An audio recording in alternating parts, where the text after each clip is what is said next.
தாவேக்கா சொந்தங்கள் அனைவருக்கும் எனது வணக்கத்தை தெரிவித்துக் கொள்கிறேன். என்னுடைய வீடியோ உங்களுக்கு பிடித்திருந்தால் லைக் அண்ட் சப்ஸ்கிரைப் செய்து சப்போர்ட் செய்யுங்கள். மேலும் எனக்கு ஊக்கமளிக்கும். சென்னையில் நடைபெற்ற சர்வதேச போதைப்பொருள் ஒழிப்பு தினத்தை முன்னிட்டு ஸ்டாப் ட்ரக்ஸ் ஸ்டார்ட் மாரத்தான் ஓட்டத்தை நீங்கள் எல்லாரும் கண்டிருப்பீர்கள்.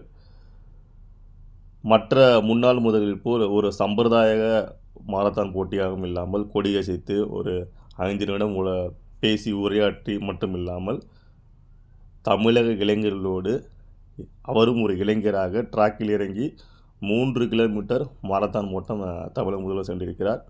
அது பல தமிழக இளைஞர்களுக்கு ஒரு மிகப்பெரிய ஊக்கமாக இருக்கும். இன்று தமிழகத்தில் மிகப்பெரிய பிரச்சனை அந்த போதை தான். ஸோ அதற்கான இந்த ஓட்டம் நிச்சயமாக வரவேற்கக்கூடியது. இதை பார்க்கும் அனைத்து தமிழக இளைஞர்களும் ஒரு 52 வயது தமிழக முதல்வர் 3 கிலோமீட்டர் ஒரு மாரத்தான் பங்கேற்கிறார். அது நம்மால் முடியுமா? அதை நீங்கள் முயற்சி செய்து பாருங்கள். அப்பொழுது உங்களுடைய உடற்தகுதி உங்களுக்கு நிச்சயமாக புரியும். ஸோ அதற்கு ஒரு போதை மட்டும் இல்லாமல் புகைப்பழக்கம், மதுபானம் இது எல்லாமே பார்த்திங்கன்னா உங்களுடைய தனிப்பட்ட பர்சனல் ஃபிட்னஸை பாதிக்கும். ஸோ அதிலேருந்து நீங்கள் வெளியில் வரணும். இது ஒரு உதாரணமாக எடுத்துக்கோங்க.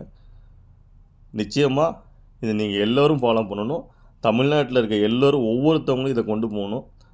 இந்த மது பழக்கத்தையும் புகைப்பழக்கத்தையும் போதை பழக்கத்தையும் ட்ரக்ஸையும் ஒழித்தாலே தமிழ்நாட்டில் நடக்கிற முக்கிய குற்றங்கள், அதிகமான குற்றங்கள் எல்லாமே நின்றும். ஸோ அதுக்கு எங்கள் தளபதியோட அரசு இன்று தொடங்கிய இந்த முயற்சி நிச்சயமாக அடுத்தடுத்த கட்டங்களை எட்டுங்கிற நம்பிக்கை எனக்கு இருக்குது. மற்றொரு விஷயம் என்னென்னா, இது தொடங்குகிற இடம் பார்த்திங்கன்னா பள்ளி. நிறைய பள்ளிகளில் ப்ராக்டிக்கலாக நிறையா பார்க்குறோம். தனிப்பட்ட முறையில் நானே பார்த்துருக்கேன். அங்கே தான் ஒரு தொடக்கம் தொடங்குது. ஆசிரியர்களும் பெற்றோர்களும் தங்கள் குழந்தைகளை பள்ளியிலிருந்தே, முக்கியமாக ஆண் பிள்ளைகள் குழந்தைகளை வச்சுருக்க பெற்றோர்கள் பள்ளி பருவத்திலிருந்தே கவனிங்க. அவங்களோட நடவடிக்கை எப்படி இருக்குது. ஆரம்பத்திலே ஒரு விஷயத்தை தடுத்தால் அது அடுத்த கட்டத்துக்கு நிச்சயமாக போகாது. அது எல்லோரும் சேர்ந்து சமுதாயமாக செய்ய வேண்டிய ஒரு விஷயந்தான். ஒரு அரசு என்ன தான் செஞ்சாலும் நம்ம அடுத்த தலைமுறை குழந்தைங்க வளரும்போது நீங்கள் கண்காணித்தும் போது அதோட பாதிப்பையும், ஒரு குழந்தைய கண்டிக்கிறத காட்டிலும் திருத்த பார்க்கணும். அதோட பாதிப்பை நீங்கள் சொல்லும் போது அந்த குழந்தைங்களுக்கு புரியும். ஸோ இதுதான் அப்படின்னு அந்த வயதிலே அதுலேருந்து அவங்க விலகிடுவாங்க.